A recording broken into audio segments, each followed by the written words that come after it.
এখন হয়ে উঠেছে সুন্দর সার্থক ও মধুময় এবং প্রত্যেকটি দর্শকবৃন্দের মনে কোথায় জেগে উঠুক আনন্দের শিহরণ। এই আশা আকাঙ্ক্ষা নিয়ে শুরু করতে চলেছি আমরা নেতল বিনয় বাদল দীনেশ্বর সম্প্রদায়ের দ্বিতীয় ছৌ নৃত্য নাট্য নিবেদন। তাই যে পালাখানি আমরা তুলে ধরতে চলেছি এই পালা 2024 সালের এবছরের নতুন পালা। তাই পালার মাধ্যমে যদি কোনো নাচে গানে ঝাঁপে তালে এমনকি কোনো ভাষাতে ভুল ত্রুটি হয়ে থাকলে আপনারা নিজ বলে ক্ষমা করবেন। শুরু করতে চলেছি বর্ষে কলির আগমন পরীক্ষিত রাজার সর্বদাম।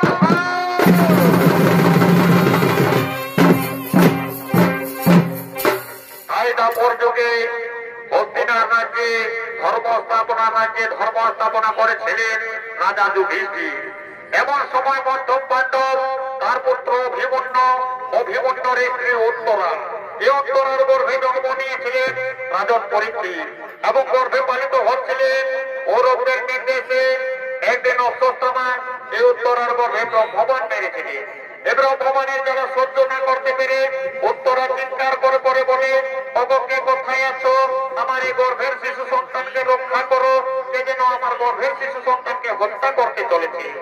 এখন নররূপে নারায়ণ তার ডাকে সাড়া দিয়ে তার গর্ভে প্রবেশ করেছিলেন এবং শিশু সন্তান পরীক্ষিতকে রক্ষা করেছিলেন।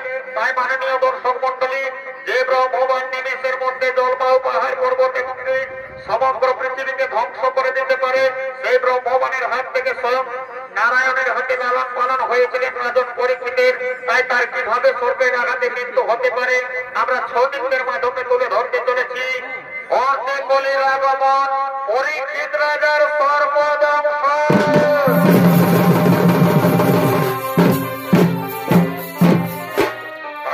ধর্ম স্থাপনার রাজ্যে স্বর্গরাজ্য চলে গেলেন পঞ্চ পাণ্ডবগণ।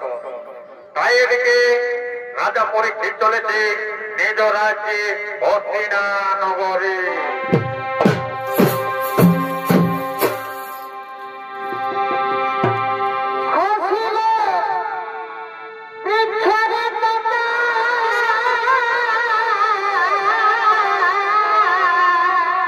আর কি হলো আরে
মহারাজ পরীক্ষিত সে চলেছে নিজ ধর্ম স্থাপনার রাজ্যে।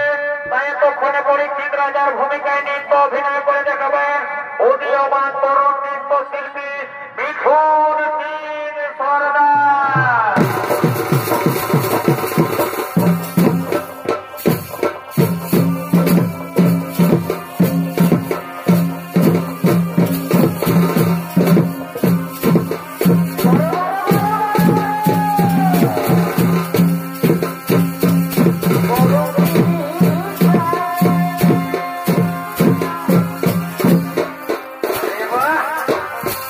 Pero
এমন সময় মর্তভূমি করে অবতীর্ণ হতে চলেছে মায়ার কোলের প্রভাবে ভয় পেয়ে পৃথিবী অধর্ম তোরাগাধী ও বৃষরূপ ধারণ করে অস্থিরা নগরে ধর্ম রক্ষার জন্য আগমন করছে।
আমরা এসেছি স্বর্গপুর থেকে, আমরা এসেছি তোমার রাজ্যে ধর্ম রক্ষা করবার জন্য।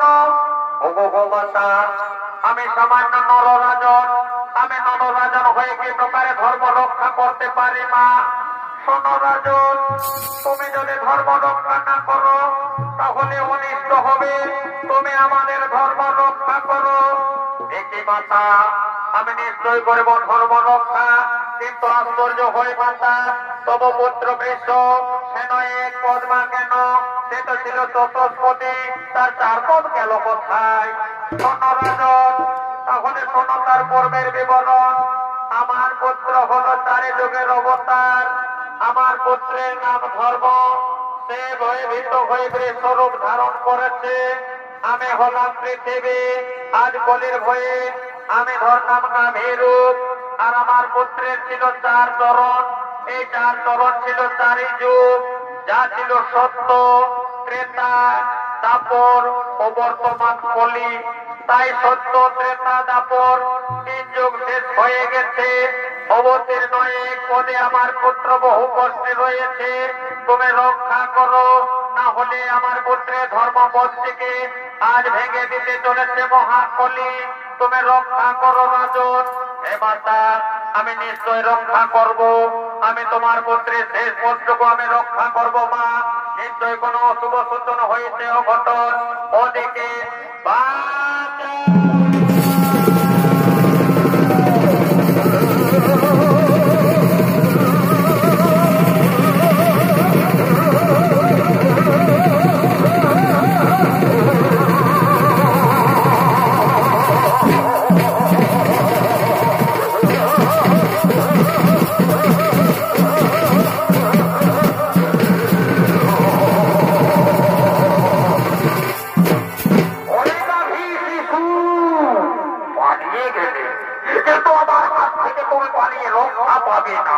তুমি যেখান থেকে পালিয়ে যাও কেউ, আমি তোমাকে বন্ধ করে খুঁজবো।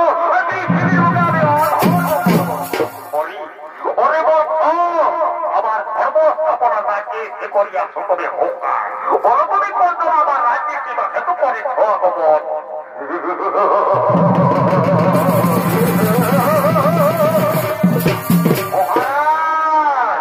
আমি হলাম 4 যুগের অবতীর্ণ শেষ যুগ, আমি হলাম মহাকলি।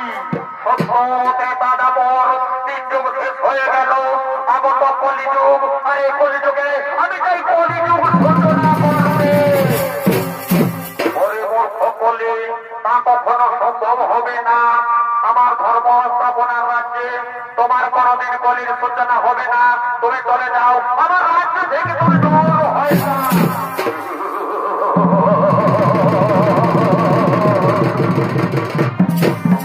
প্রভু,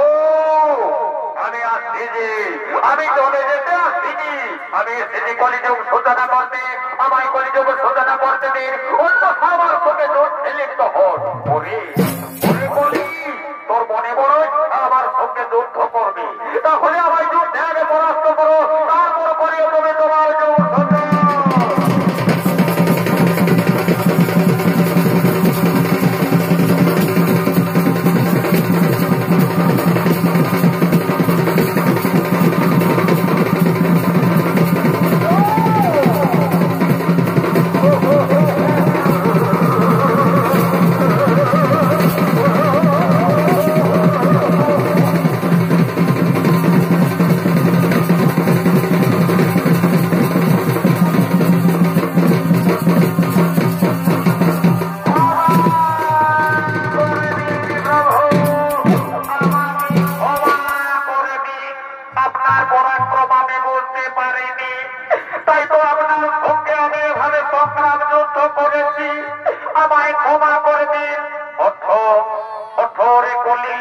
আমি তোমায় ক্ষমা করে দিলাম, কিন্তু সোনারে কলি আমি যেন আমার ধর্ম স্থাপনার রাজ্যে কোনদিন তোমার মুখ দর্শন না করি। যাও আমার রাজ্য থেকে তুমি দূর হয়ে যাও। করজোড়ে মিনতি করি আপনার কাছে আমি শরণার্থী, আর এই শরণার্থীকে তাড়িয়ে দেওয়া আপনার স্বভাব হবে না। আমি যদি চলে যাই প্রভু, তাহলে 3 যুগেরও শুভ হবে, মানুষের মনে বিশ্বাস হারিয়ে যাবে তার যুগ থেকে। তাই আমার যুগ আমাকে সূচনা করতে দিন। পরে বলি ঠিক আছে, তুমি তার যুগের শ্রেষ্ঠ যুগ, তুমি করবে তোমার যুগ সূচন।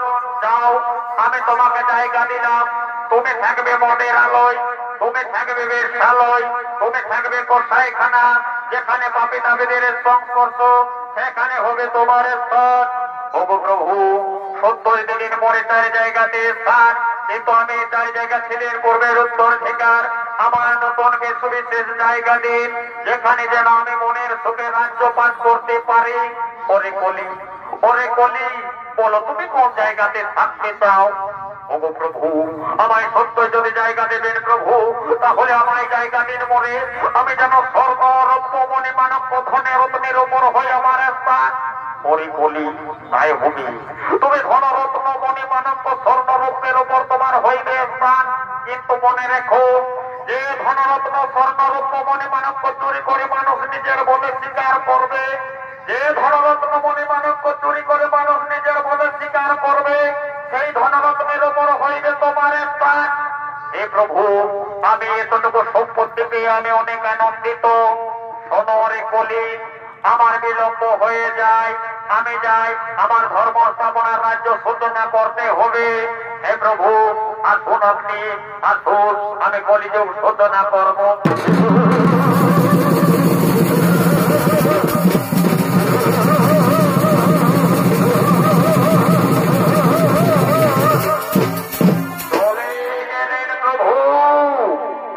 কলিযুগের ভার দিয়ে চলে গেলে, কিন্তু আমি কলিযুগ সূচনা করবো। মানুষে মানুষে হবে হানাহানি, মানুষ ভুলে যাবে ধর্ম করব, মানুষ ভুলে যাবে হরিনাম সংকীর্তন, চারিদিকে আমি করবো ঘটন, মানুষের মধ্যে প্রিয় হবে সৃষ্টি করবো, পাপের পাহাড় তৈরি করবো,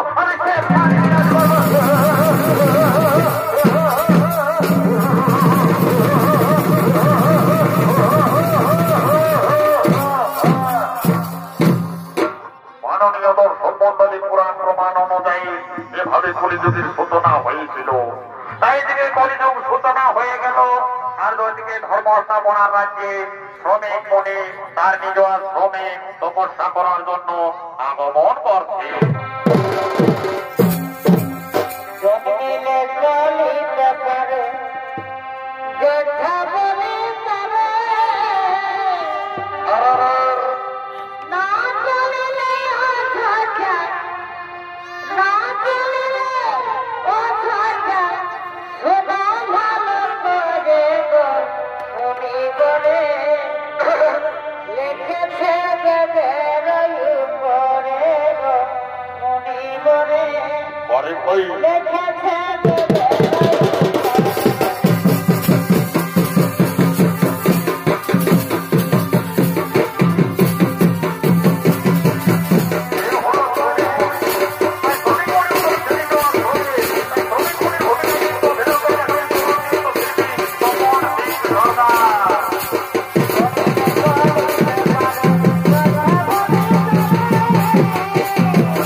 তপস্যা আরম্ভ করবো। তোমরা চিৎকার চেঁচামেচি করলে আমার তপস্যায় বিঘ্ন হবে। তোমরা শান্ত হয়ে বসে যাও, আমি তপস্যা আরম্ভ করবো।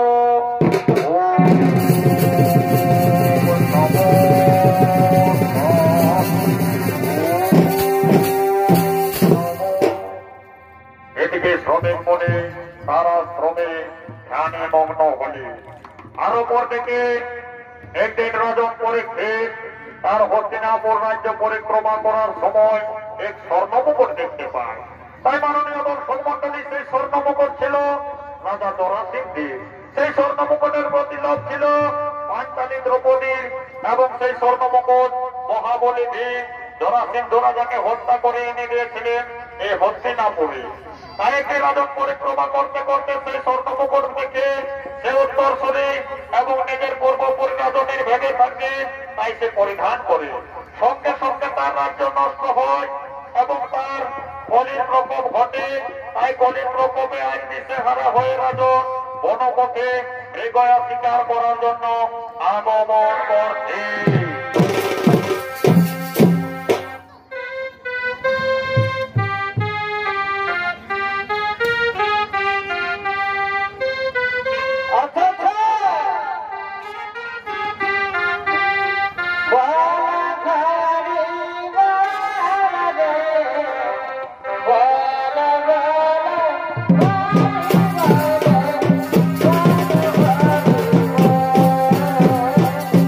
Bye.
আমাকে পালিয়ে গেলে।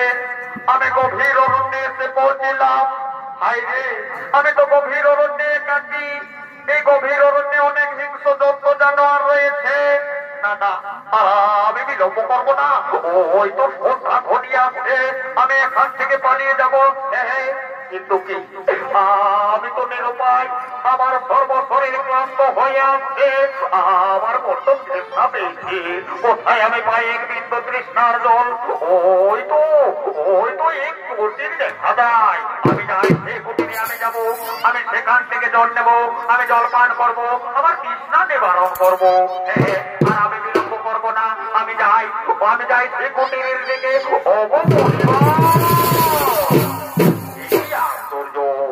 শ্রমিক মনির ধ্যানস্থ, কিন্তু এ সময় যদি আমি শ্রমিক মনির ধ্যান ভেঙে দিই তাহলেও শুভ হবে। কিন্তু আমায় কি জলপান করতে হবে।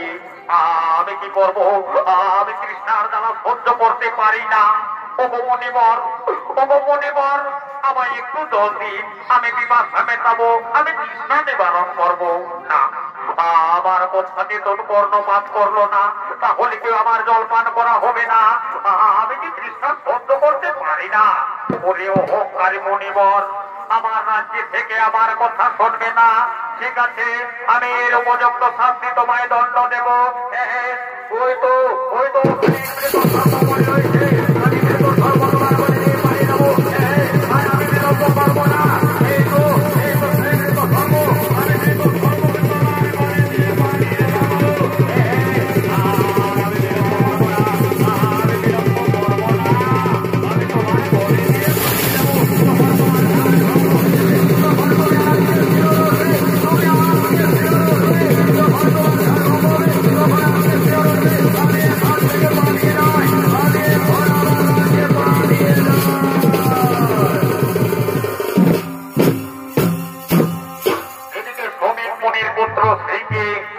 শিক্ষা লাভ করে তার পিতার কাছে চলেছে। পিতা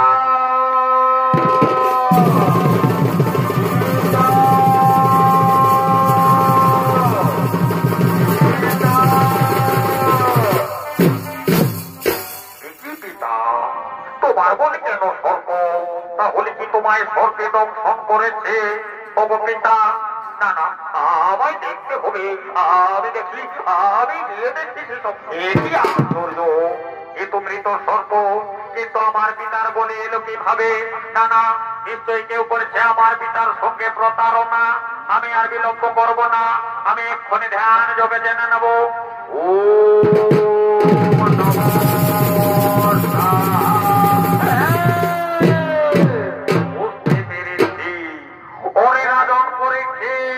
সদল বলে এসেছিলেন মৃগয়া করতে গভীর অরণ্যে, সঙ্গীহীন হয়ে ক্লান্তিতে অবসীর্ণ সর্বশরীর তৃষ্ণা নিবারণ করার জন্য আমার পিতার কুটিরে এলে। পিতার কাছে জল চাইলে, কিন্তু পিতা সদুত্তর দেয়নি বলে আমার পিতারে করিলে উপহার।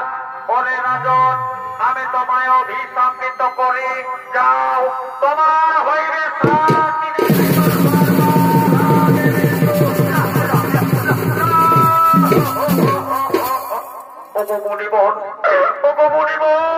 আপনার অভিশাপ আপনি ফিরিয়ে দিন। আমাকে লঘু পাপে গুরুদণ্ড দিও না, আপনার অভিশাপ আপনি ফিরিয়ে দিন। রাজন, মুখ থেকে যখন পানি বাক রুক্ষবার করেছি তখন তা লঙ্ঘন হবে না, অভিশাপ তোমার ফলবে না।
তোমার ব্যর্থ হবে না মুক্তি সব বলবি তার দিনের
নগরে চলে এসেছে আর অপরদিকে তার মহারানী মদ্রাবতী সে শিকার উৎসব পালন করার জন্য রাজসভায় আগমন করছে।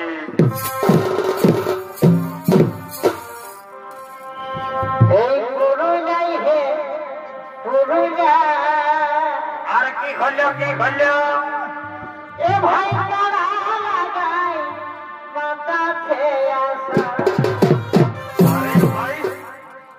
এই পুরুলিয়াই হে পুরুলিয়া এ ভাই তারা লাগাই মাথা খেয়ে আসা এই নাম ভোগে তারা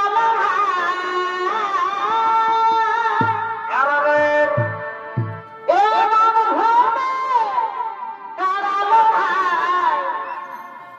সবার কাছে এই পুরো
করো না। রাজন এক্ষুনি ফিরে আসবে হস্তিনানগরে। যাও, তোমরা রাজনের জন্য জল খাবারের ব্যবস্থা করো। যাও, তোমরা রাজনের জন্য জল খাবারের ব্যবস্থা করো।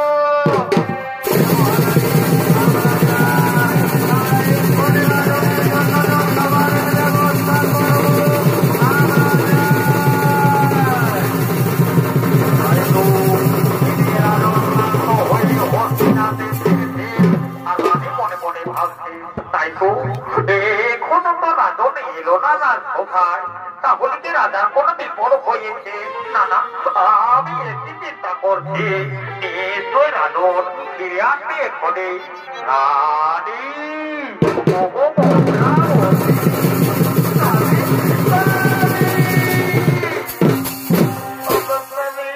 তুমি ফিরে এসবে তো? আমি তোমার প্রতীক্ষায় ছিলাম। না জানি কত কি মনে ভেবেছিলাম তোমার এত বিলম্ব দেখে। অনুরানী, তুমি চিন্তা করো না, আমি সশরীরে ফিরে এসেছি হস্তিনাপুরে। তুমি চিন্তা করো না। অবশ্যই তুমি ছিলে না এতদিন, তাই যেন আমার মন কেমন আটপাট করে। অবপ্রিয়, আমার কাছে এসো, আমায় ধরা দাও।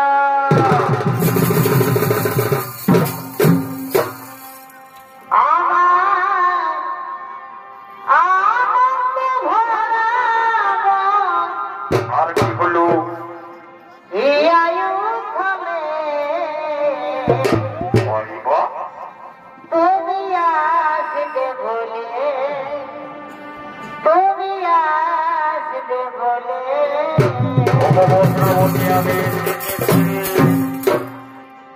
রেখেছি পুরা ঢেলে শীতল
তুমি কি জানো, আমি গভীর অরণ্যে শিকার করতে গিয়েছিলাম, কিন্তু যখন আমি ক্লান্ত হয়ে আসি আমি ঘুমিয়ে পড়েছিলাম। বারংবার মনে পড়ে তোমার কথা। তবু আমার প্রাণের প্রিয়া, তবু আমার মন্ত্রাবতী, মনে পড়ে তোমার কথা। এসো, আমার বাহু ধরে আলিঙ্গন করো। দেখে দেখে কথা বলো, মুখে কেন বলো না, মুখে কেন বলো না। শোনায় গো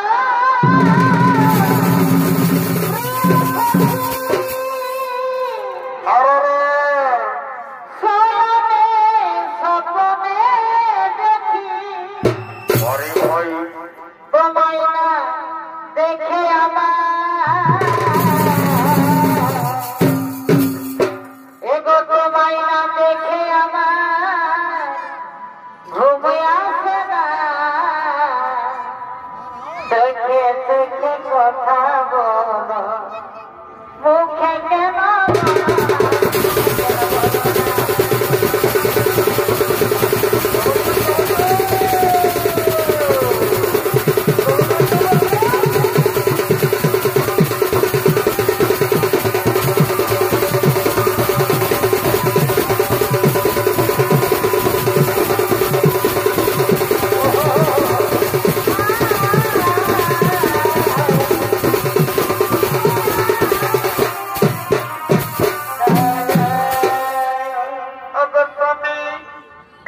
আমি যেমন তোমার কপালে চিন্তার ভাঁজ দেখতে পাই,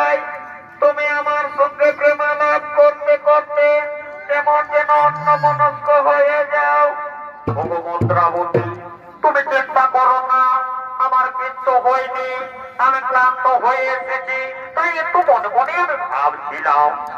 অবশ্যই তুমি চিন্তা করো না, এখানে এসো, তুমি বিশ্রাম করবে, আমি তোমার জন্য জল নিয়ে আসি।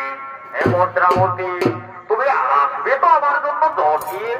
হ্যাঁ স্বামী, আমি নিশ্চয়ই ফিরে আসবো। আসবে তো মুদ্রাবতী? হ্যাঁ গো, আমি আসবো।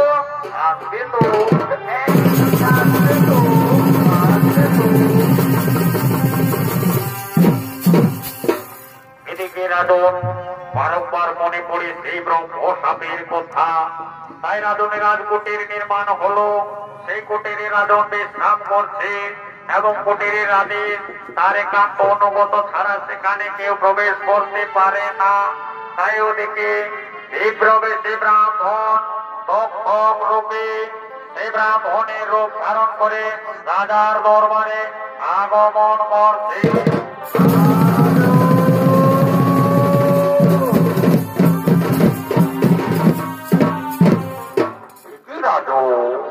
তুমি এখন চিন্তিত কেন? আমি এসেছি তোমার রাজ্যে। একই ব্রাহ্মণ, একই ব্রাহ্মণ, বলো তুমি কোনজন? যেখানে আমার এত প্রহরী থাকতে আমার একান্ত অনুগত ছাড়া কেউ না প্রবেশ করতে পারে, সেখানে এলে তুমি কি প্রকারে? শোনো রাজন, আমি শুনেছি তোমার ব্রহ্মশাপ হয়েছে, আর আমি তো তোমার রাজ্যের হত দরিদ্র নিত্য ব্রাহ্মণ, নিত্য ভিক্ষা করে যা মেলে তাই যে আমি উদর পূরণ করি। তাই এসেছি রাজন তোমার ব্রহ্মশাপের কথা শুনে। ওগো ব্রাহ্মণ, তা কখনো সম্ভব হবে না। আমার একান্ত অনুগত ছাড়া এখানে কেউ প্রবেশ করতে পারে না। ওগো ব্রাহ্মণ, তুমি চলে যাও, আমায় একটু একা থাকতে দাও, তুমি এখান থেকে চলে যাও। একজন ধার্মিক রাজন হয়ে একজন ব্রাহ্মণকে তাড়িয়ে দেবে, এ তোমার শোভা পাবে না। তবে শোনো রাজন, আমি মনে বড় ইচ্ছা নিয়ে এসেছিলাম, এই নাও, এই ফলাহারটি তুমি গ্রহণ করতে পারো। শোনো রাজন, শোনো রাজন, আমি মনের ইচ্ছা, আমার তুমি এগুলো গ্রহণ করো। ওগো প্রভু, ওগো প্রভু ব্রাহ্মণ, তুমি এখান থেকে চলে যাও, আমাকে একটু একা থাকতে দাও। হে রাজন, আমায় তাড়িয়ে দেবে, কিন্তু আমি যাবার সময় বলে যাই, মনে পড়ে সেই তোমার ব্রহ্মশাপের কথা, মনে পড়ে তোমার অন্তিম সপ্তম দিনের কথা। আজ তোমার ষষ্ঠ দিন পেরিয়ে সপ্তম দিন, মনে পড়ে রাজন। একে ব্রাহ্মণ, তুমি আমায় এ কথা শোনালি, বড় ব্রাহ্মণ তবে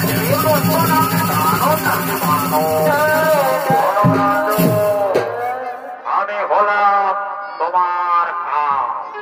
আজ সপ্তম দিন তোমার অন্তিম লগ্নে আমি তোমায় করিব দর্শন। কি প্রভু, আবার আপনি কাল বড় প্রভু, দয়া করে কেবা আপনি কখন? গণরাজন, আমি বিপ্রবেশী ব্রাহ্মণ, আমি হলাম মহাতক্ষক নাগ, এসেছি তোমাকে দংশন করতে। তবে প্রভু, সত্যই যদি আমার দংশন কর্তা হয়ে থাকেন, তাহলে আমায় রূপ করিয়ে দর্শন মনে করতে পারি। গণরাজন, নিশ্চয়ই তোমার মনের ইচ্ছা হইবে পূর্ণ। এই দেখো, আমার পূর্ণ রূপ তুমি করি দর্শন, আমার পূর্ণ রূপ তুমি করো দর্শন।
এসেছে তোমাকে দংশন করবার জন্য।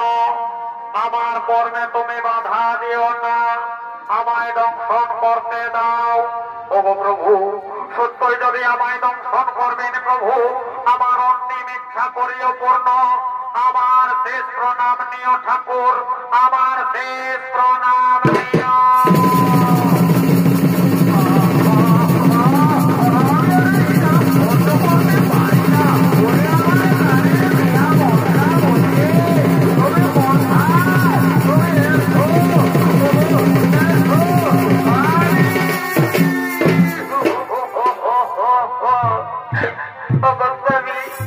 তোমার কি হয়েছে?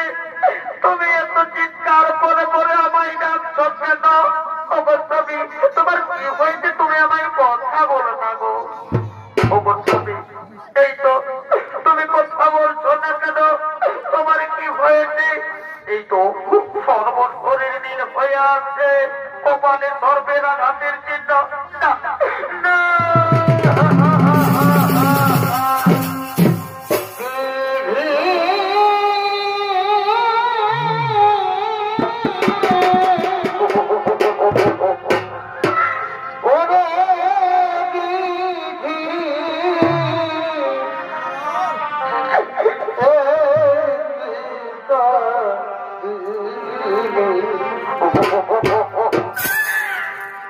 हाथेर साथ सुंदर सिंदूर केने मुझे दिल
সর্বদম সৎপালা খানি এখানে করলাম সমাপ্ত।